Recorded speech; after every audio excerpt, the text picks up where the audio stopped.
అన్నం పెట్టాల్సిన చేతులే ఈరోజు గిరిజన విద్యార్థులపై దాడి చేశాయి.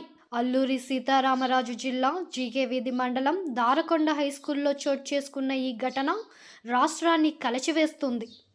భోజనం బాగోలేదని, మెనూ సరిగా అమలు కావడం లేదని అడిగినందుకు 9వ తరగతి చదువుతున్న ఇద్దరు గిరిజన విద్యార్థులను పాఠాలు నేర్పించాల్సిన హెచ్ఎం నిర్దాక్షిణ్యంగా చితకబాదాడు.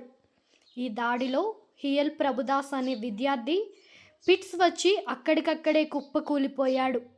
మరో విద్యార్థి గొల్లారి విజయ్ కుమార్ను దాదాపు 20 నిమిషాల పాటు కొట్టినట్టు సహ విద్యార్థులు చెబుతున్నారు.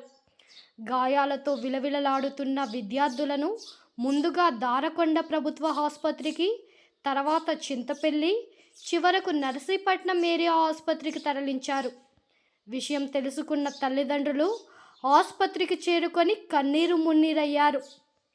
మా పిల్లల తప్పేంటి, భోజనం గురించి అడగడమే నేరమా అంటూ ఆవేదన వ్యక్తం చేస్తూ ఆందోళన చేపట్టారు. ఇది ఒక సంఘటన లేదా గిరిజన పాఠశాలల్లో కొనసాగుతున్న వ్యవస్థగత నిర్లక్ష్యానికి మరో ఉదాహరణ?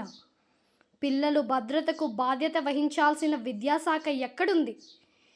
ఈ హెచ్ఎంపై ఇప్పటి వరకు ఎందుకు కఠిన చర్యలు లేవు? గిరిజన విద్యార్థులపై చేయి చేసుకుంటున్న హెచ్ఎం కేకే హేమచందర్పై కఠిన చర్యలు తీసుకుంటారా, లేదా ఈ కేసు కూడా ఫైళ్ల మధ్య మాయమవుతుందా?